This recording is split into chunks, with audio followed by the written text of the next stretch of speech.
Greetings, everyone. This is Audra Johnson, CEO of The Enterprising Woman, where we are about all things entrepreneur. And I'm also your go-to and your subject matter expert for small business startups, all things cleaning, health and wellness, and finances. Well, welcome back to another EIDL update within the update concerning the SBA.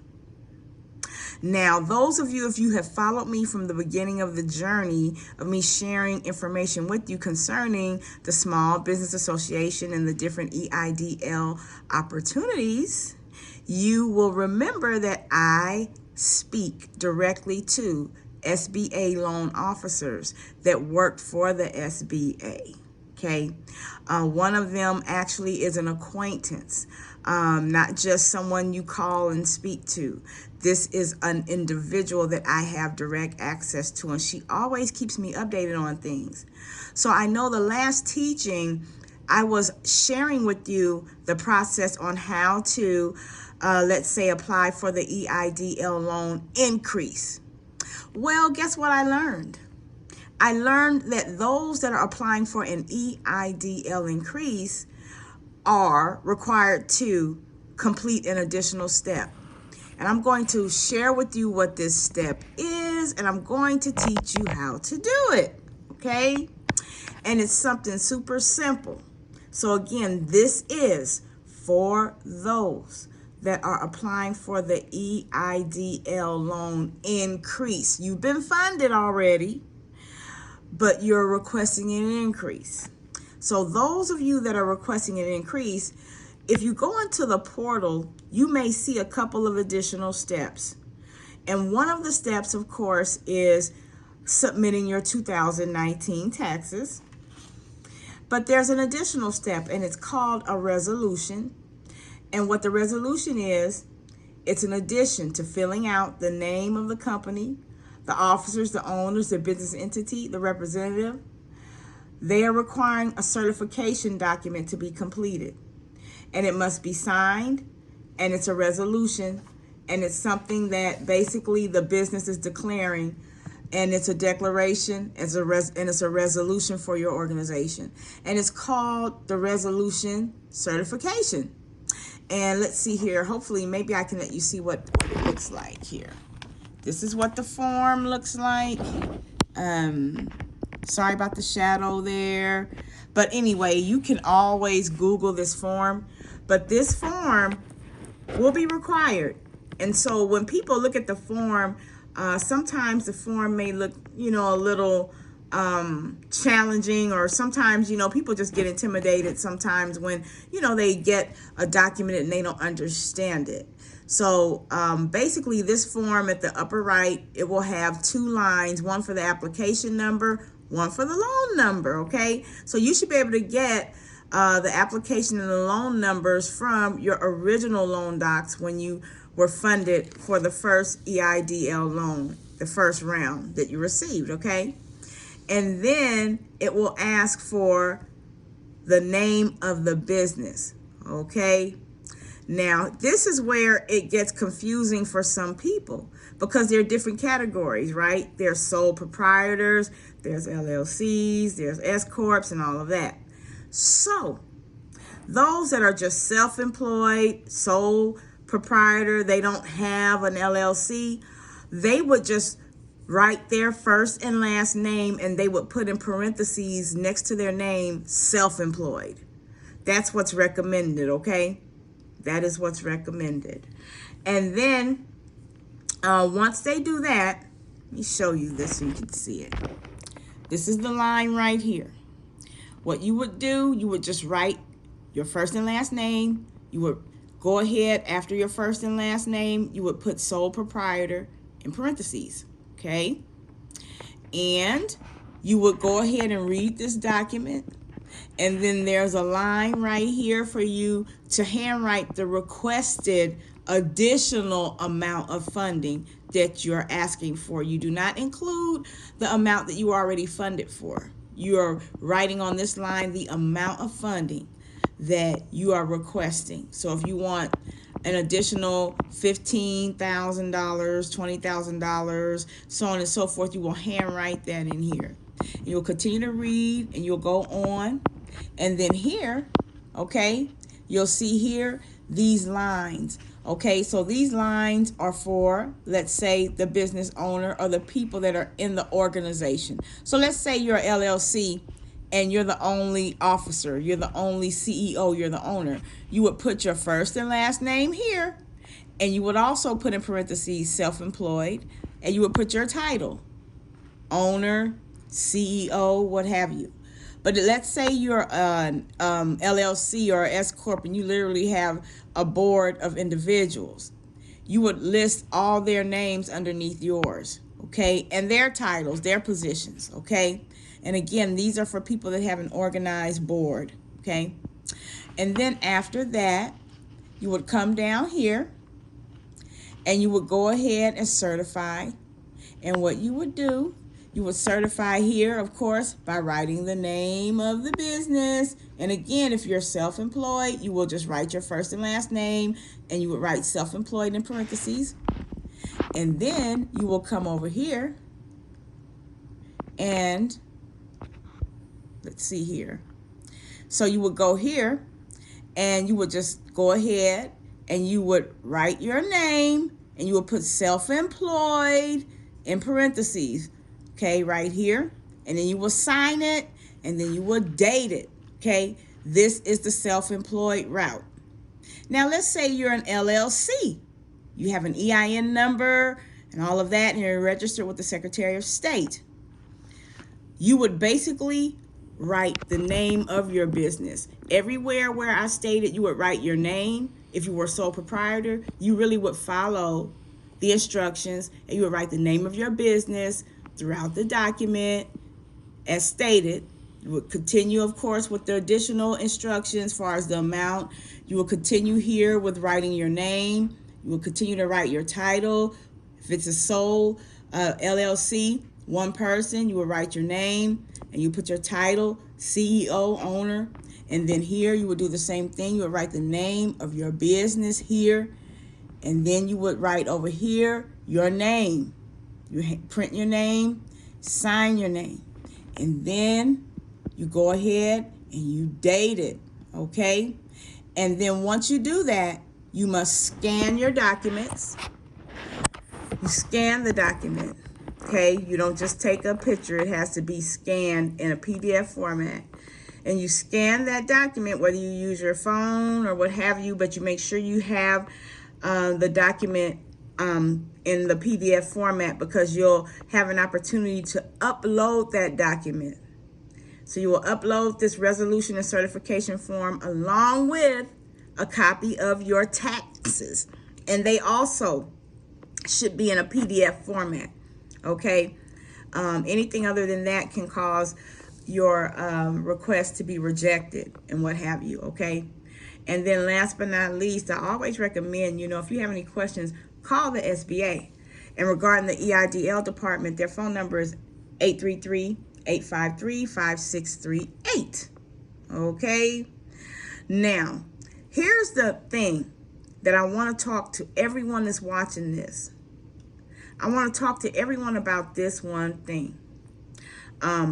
We know that, everyone doesn't take advantage of certain things that are made available to them. Some people, and they don't need it. Some people really don't need it. Some people, their business, let's say, is extremely profitable to the extent where they may just say, I'm going to pass because I want those monies to be made available to people that really, truly need it. Okay. But the main thing is the importance of taking advantage of opportunities while they're in front of you. The reason why I say that is because, the loan officer, she talks to me all the time. And let me tell you what she says.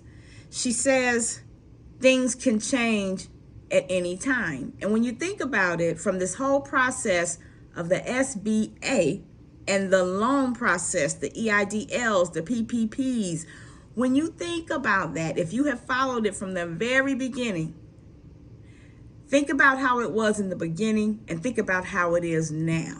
And even with Biden's new infrastructure law being, made into effect. And the reason why I say that is because there are some people, they may be afraid or they may feel as if, so to speak, like, let's say, somewhat of a, let's say, a conspiracy theorist when it comes to different things, when it comes to opportunities such as this.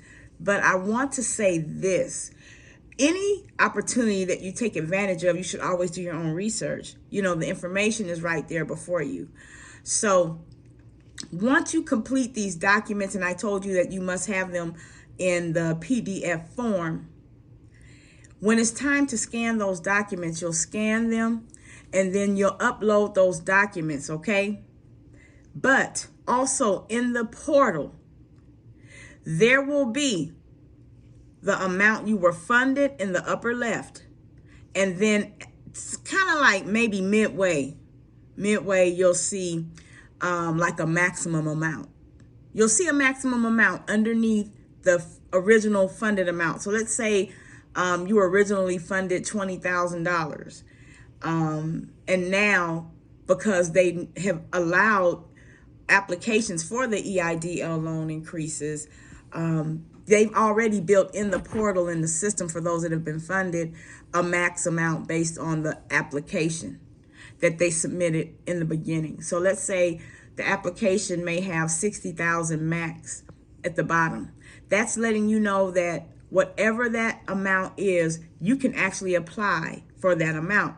But you have to remember that anything over 25,000, it becomes a personal guarantee. You are actually, putting up your business and you're putting up your personal property and real property up for collateral.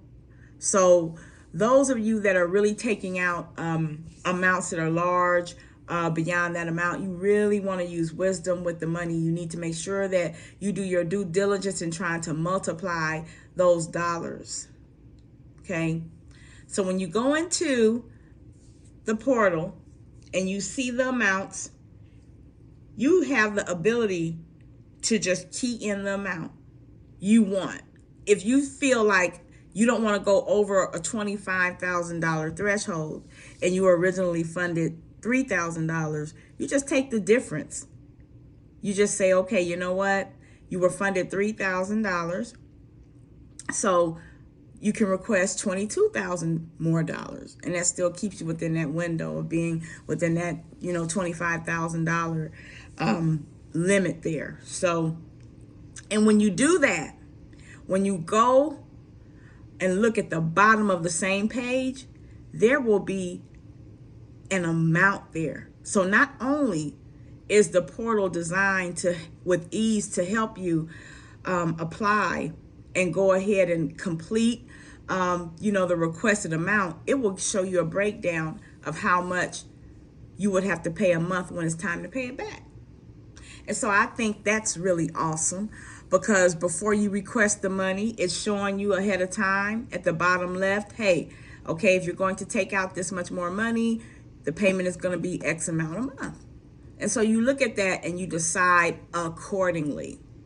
So these are the things that I felt were really important. And again, these were things that, were not made known in the beginning. Most of the loan officers would just tell people to go ahead and just submit their taxes and send an email requesting extra money. So this resolution and certification, this is a document that they are requiring as well. Typically, I was told by an accountant that self-employed people really should not be required to fill it out. But however, if they're requiring it and they're mandating that it's completed, just go ahead and do it, and do it the way I explained earlier. So this is what I wanted to share. And again, I want to make sure that people do understand that things do change. We're in very fluid times. If you think about the PPP loan, Think about how fast the first round of dollars went. Then think about when the second round was initiated. It was initiated and it was dispersed on a lower amount per business owner. You guys remember, in the middle of the PPP loan process or window of application period, the governmental authorities increased the amount by extending the time. So people that got in the beginning of the second round of PPP, they didn't get the kind of money that the ones that applied after that got. I don't know whether or not, people that got a lower amount, went back and tried to apply, but we know that the PPP money went quick, and it was one of those things that, when it's gone, it's gone. So that's my example to you, to remember that things are very fluid. So if you know that you're in need of taking advantage of the opportunity for your business, put your pride aside and at least investigate it. It does not hurt at all to apply. People can apply, and then once they're approved, they don't even have to take the money. It's up to you. But at the end of the day, it is money, and it's money that has to be paid back. So those are the important things.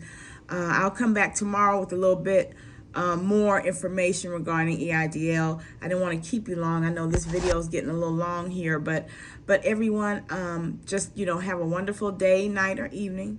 I thank you so much for taking time out to view the broadcast and like, share, and subscribe. I really do.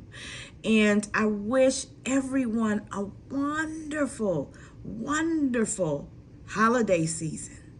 I will talk to you later. Bye-bye.